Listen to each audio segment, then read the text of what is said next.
voir à quel point ils ont sous-estimé cette équipe du Congo. Ça se voit qu'ils ont sous-estimé. Après le premier but, ils ont arrêté de jouer. Ils ont arrêté de jouer après le premier but. Et où tu veux aller? T'arrives en favori. T'arrives en favori. Tu peux pas faire une prestation comme ça contre le Congo. C'est pas possible. Avec tout le respect, encore une fois, que j'ai pour le Congo, vraiment avec tout le respect. T'arrives en favori. Tu peux pas faire une prestation comme ça contre le Congo. Tu peux pas. Tu peux pas.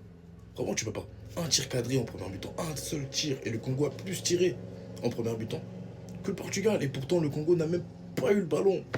Mais c'est là que j'ai aimé le Congo. Dans leur mentalité, c'est qu'ils sont restés en place. Ils n'ont pas stressé, ils n'ont pas paniqué, ils n'ont pas changé leur style de jeu.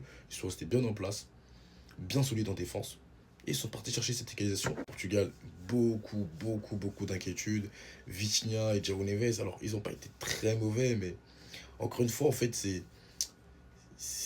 c'est des pertes de balles inutiles, des ballons mal utilisés, mal exploités, peu de créativité. João Neves qui a été plutôt bon dans la récupération, qui marque un but, mais ça reste encore insuffisant. Bruno Fernandes qui aura essayé de faire quelque chose, mais pareil, pas assez suffisant. Période de Silva qui a été à chier, franchement, je ne l'ai pas reconnu.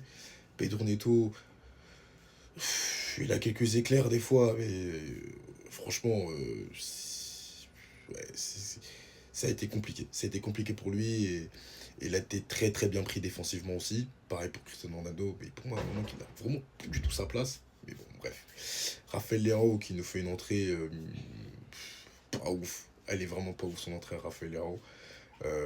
Nuno Mendes, pareil, ça aurait été compliqué pour lui.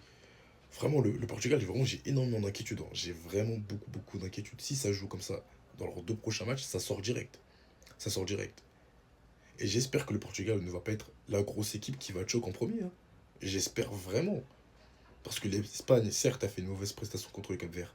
Mais au moins, ils ont tenté. Au moins, ils ont tiré. Au moins, ils ont tenté quelque chose. Vous avez rien tenté. Rien du tout. C'est lamentable, les gars. C'est vraiment. Je sais pas. Franchement, j'ai pas compris. J'ai pas compris pourquoi le Portugal a arrêté de jouer après son premier but. Comme je l'ai dit, hein, pour moi, c'est juste qu'ils ont pas. Ils ont pas pris cette équipe du Congo très au sérieux, hein. Mais tu peux pas. Mais tu peux pas. T'arrives en favori dans cette Coupe du Monde, il faut que tu sois méchant. Il faut que tu sois méchant. Voilà. Donc là, le Portugal a été gentil. Là, le Portugal a montré à tout le monde qu'ils avaient des failles. Là, le Portugal a montré à tout le monde que ils sont peut-être pas si forts que ça. Elle est là la réalité. En tout cas, merci de m'avoir écouté. C'est un petit débrief rapide et un petit react, hein, de ce match. Franchement, je suis assez déçu de la part des Portugais. Mais bon, quand même content pour mes frères congolais pardon, qui ont fait une prestation remarquable. Et moi, en tout cas, je vous dis à très bientôt. C'était Mister Chip pour vous servir. Bye.